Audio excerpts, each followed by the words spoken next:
સુરેન્દ્રનગર જિલ્લાના કલેક્ટર સાહેબને આમ આદમી પાર્ટી દ્વારા આજે આવેદનપત્ર પાઠવવામાં આવ્યું હતું। રાજ્યમાં પર્વતથી અસહ્ય મોંઘવારી અને ડીઝલની તીવ્ર અછતથી પીડાતા ખેડૂતો, ટ્રાન્સપોર્ટરો અને સામાન્ય નાગરિકોના પ્રશ્ને કાયમી નિરાકરણ લાવવા બાબતે આવેદનપત્ર આપવામાં આવ્યું હતું।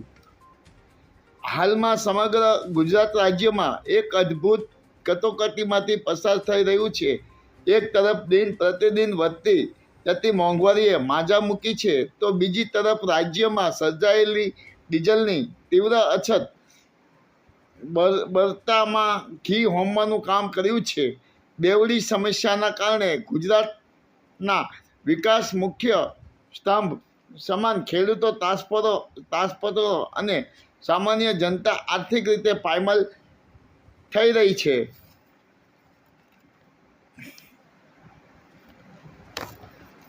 જગતનો તાત ખેડૂતોના પ્રશ્નો અંગે પણ માંગણીઓ કરાઈ હતી।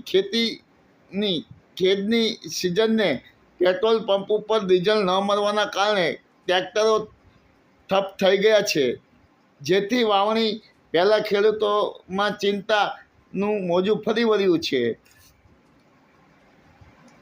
ગ્રામીણ વિસ્તારમાં તમામ સરકારી અને ખાનગી પેટ્રોલ પંપ ઉપર ખેડૂતો માટે ડીઝલનો વિશેષ કવોતા અનામત જથ્થો નક્કી કરવામાં આવે।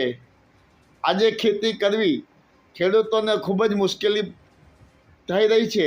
ખાતરના ભાવ વધારો કરવામાં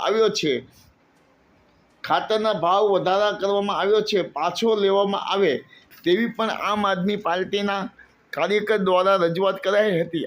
ત્યારે આજે સુરેન્દ્રનગર જિલ્લાના આમ આદમી પાર્ટીના કાર્યકર વિક્રમભાઈ દવે, રમેશભાઈ મેર, સુરેન્દ્રનગર શહેર આમ આદમી પાર્ટીના પ્રમુખ કમલેશભાઈ કોટેચા, અનેક આમ આદમી પાર્ટીના કાર્યકરોએ સુરેન્દ્રનગર કલેક્ટર કચેરીમાં બેનરો આપીને ઉગ્ર વિરોધ પ્રદર્શન કરી બેનરો સાથે વિરોધ પ્રગટ કર્યો હતો।